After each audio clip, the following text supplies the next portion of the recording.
Salutations everyone, welcome to What Mattered, the show where I tell you what mattered this week. We have a lot of news today, but first, the huge groundbreaking news. Hello Kitty has been revealed to not be a cat, and never has been. And other huge news, Kit Kat's not made out of actual cats. The Los Angeles Kings actually have no members of royal blood lineage, and the band Black Sabbath has no black members.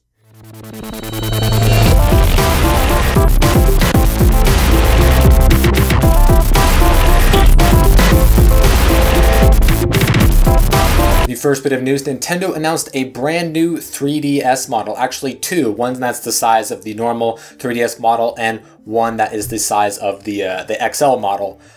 These consoles, a little bit smaller, or lighter, and have a better processor, can handle better graphics. The buttons are colored, and here are the big ones. It has a second analog stick that they call a C-stick, so you don't have to attach that giant boat to it to get two control sticks. It's more like a nub. It's not like a slidey one like the original one or those that you saw on the PSP. It's just like a nubby looking thing, so I don't know how comfortable or useful that's going to be. But, it's going to be used as any other right analog stick would be for like camera and stuff, as they showed in a Xenoblade Chronicles port. And also it will be able to connect with the Amiibo model characters without an attachment, which any previous models is going to need an attachment that will be coming out next year. These 3DSs are only coming out in Japan this year, and we'll see a stateside release probably next year, along with Amiibo Figures coming out later this year. And speaking of the Amiibos, we have a price range as well as the first 12 figures announced, all the ones that we saw previously shown at E3, along with a couple others that are, have been in prototype stages for a while, so they might look different than what we've seen earlier in the year, but they're going to be $13 each. The near field communication little figures that you use on Wii games and 3DS games that, of course are compatible, which transfers data and information, allows you to customize more stuff. It's cross-platform, it's cross-console, cross-game stuff. Looks to be really cool idea if they handle it well. It's not really like a Skylanders ripoff per se, because it's not really set on one game in particular. It's many different games across both the handheld and the console, the Nintendo iterations of this generation. And it might be pretty nice. And if not, 13 bucks for a little pretty high quality looking figurine of your favorite character, that seems pretty good to me. Also in Nintendo news is a huge Super Smash Bros. Leak from the 3DS version that has a lot of characters that have yet to be confirmed. And with one of those unconfirmed characters now confirmed, it only kind of like adds credibility to this source, and it looks pretty good too. It's this looks like a pretty good natural leak. So all the characters that haven't been announced that they've shown in these leaked images is the Duck Hunt dog, which nobody saw coming, Ness and Rob and Jigglypuff, which no one's talking about. I don't know why. That's pretty psyched about that. Shulk from Xenoblade Chronicles, who was officially announced the other day in Japan, as well as a couple other characters, Mr. Game & Watch and Bowser Jr. riding a clown car, as well as a list of possible DLC characters, which is something that Nintendo doesn't do like very often at all. They're kind of just now getting into DLC stuff, especially like Mario Kart 8. So that wouldn't be surprising if there were DLC characters, but like they're saying like Solid Snake and like Ice Climbers and a couple of others, that might be a little less credible because there's no proof to it, but they do have this information that no one has so far. So and who knows of what that's true, but as far as like the screenshots that we've seen, looks pretty legit to me. But we'll just have to see. Shulk has already been confirmed, and hopefully the others will be soon as well. So another big piece of news that happened this week was the whole hacker DDoSing plane bomb threat situation that happened with Blizzard servers got taken down, Dota servers got taken down, the PSN was taken down for a bit. I don't know if Xbox Live went down, but it definitely was attacked and had some connectivity issues for many people, and probably a couple of others. All apparently done by one group of people. I don't remember their name. It doesn't really matter.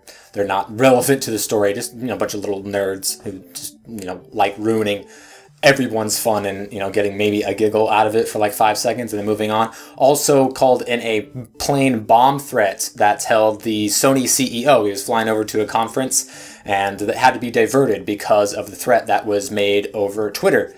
So DDoS attacks, swatting, bomb threats, it's nothing new. It's the first time we've seen one on this big of scale on multiple fronts in a while, especially done by one group.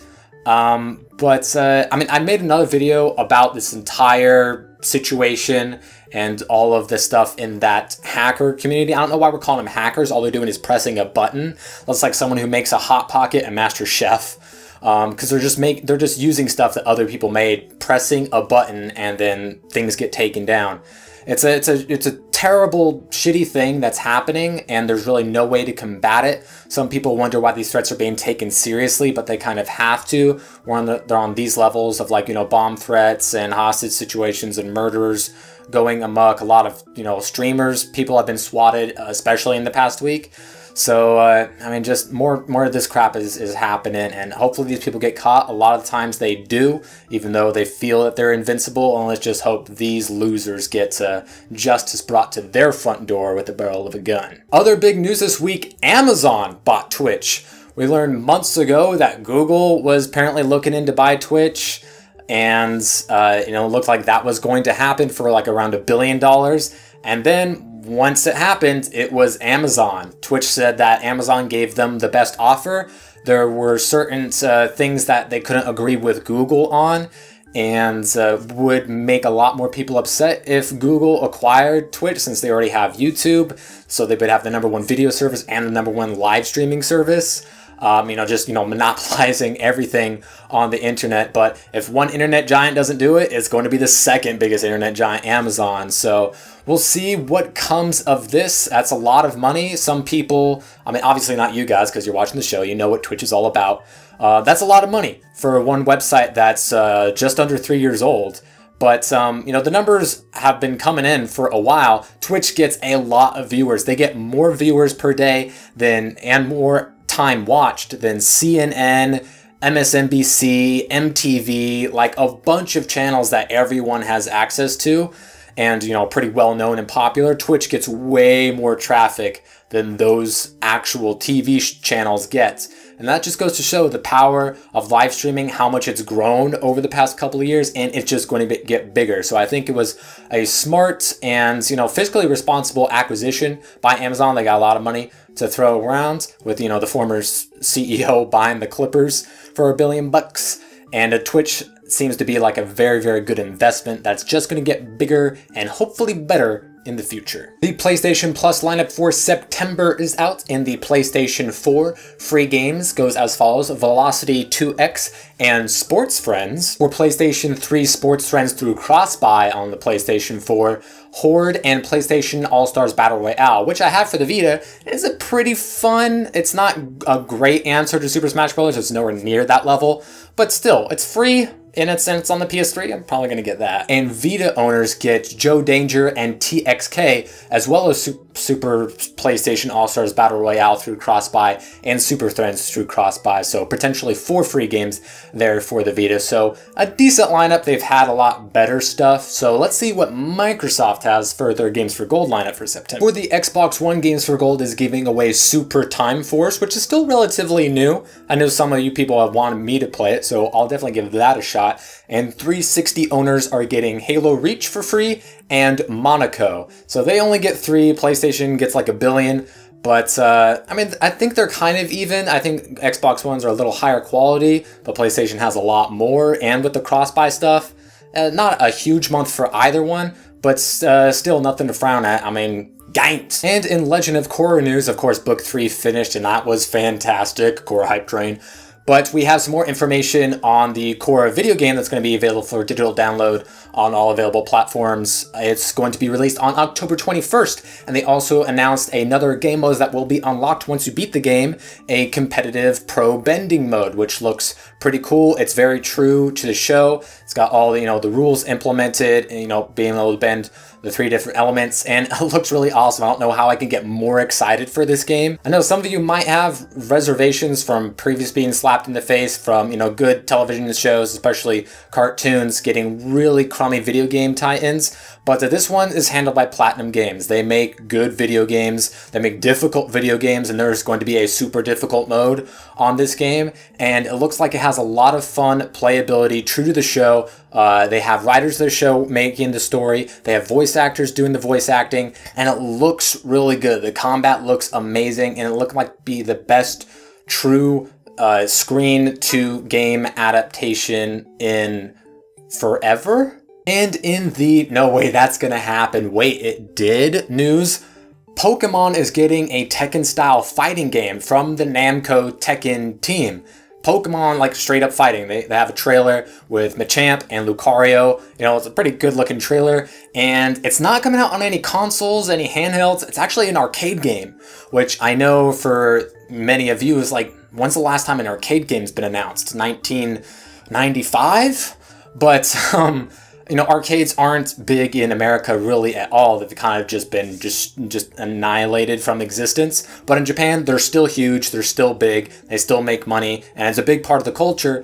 I wouldn't be surprised if this got so big that they were kind of like forced to make some sort of console ports, but I also wouldn't be surprised if this just stayed in the arcades. And it's only coming out in Japan. I actually would be surprised if the US got any, you know, English versions for this game, because just America just doesn't get arcade games. Even the really awesome stuff from really good IPs that Japan gets and makes, it almost never comes to the States, especially since arcades aren't prevalent or popular really anywhere in the country. But it looks different. It's not only bipedal Pokemon. Apparently there's going to be other Pokemon available. It'll be interesting to see what like the fighting mechanics are like. It's only Pokemon. There's no like actual Tekken characters, any human fighters, but interesting idea that I never thought would happen, and I still don't know what to think of it. Anyways, that is all that mattered this week, everyone. Hope you enjoyed. If you would like to see what matters in the future, you can hit the subscribe button. Comments always appreciated. Links to all the stories that I mentioned will be in the description below. Hope to see you next time.